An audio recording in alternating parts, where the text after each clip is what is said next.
DJ Missile ou Émilie Tallieu était une figure incontournable de la musique électronique. Il s'agit d'une grande perte pour les fans de cette dernière, surtout après la mort de Paul Johnson. Rappelons que Paul Johnson, mort le 4 août 2021, avait été placé sous respirateur artificiel avant de succomber au coronavirus. DJ Missile est morte à l'âge de 42 ans, a annoncé la page Facebook du festival Panorama le mardi 14 juin dernier. Notons que les organisateurs et DJ Missile avaient déjà collaboré à plusieurs reprises. Émilie Tallieu, née en 1980, n'était pas seulement une musicienne connue, mais était aussi une graffeuse, graphiste, et productrice. Bien que sa préférence était tournée vers l'électro, Émilie Tallieu était aussi fan de rock, hip-hop, dancehall et raga. En outre, Émilie Tallieu s'est aussi fait connaître dans la rue en faisant du graffiti sur les murs de Paris dans les années 90. Elle était également une otaku, fan de manga.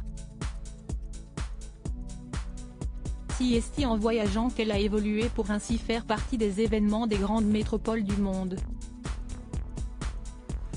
DJ Missile a précisé que son style était l'électro world.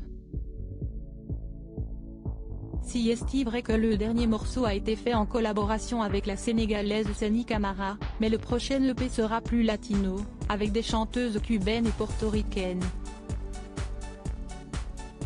Et les autres seront tantôt maghrébins, tantôt indiens népalais. Avait-elle confié à Ouest France en 2019. DJ Missile, la musicienne était une militante pour l'écologie et les droits des femmes. Bien qu'Émilie Tallieu ait enchaîné les festivals en France, elle donnait aussi la majorité de son temps pour militer pour le droit des femmes ainsi que pour l'écologie. J'ai voulu faire une musique authentique et en lien avec la nature.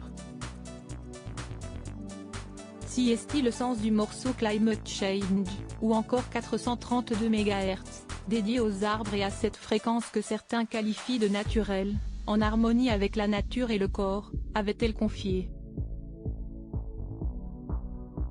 DJ Missile, partenaire de Jonathan Cohen, était aussi à l'origine du collectif féminin Nosisté.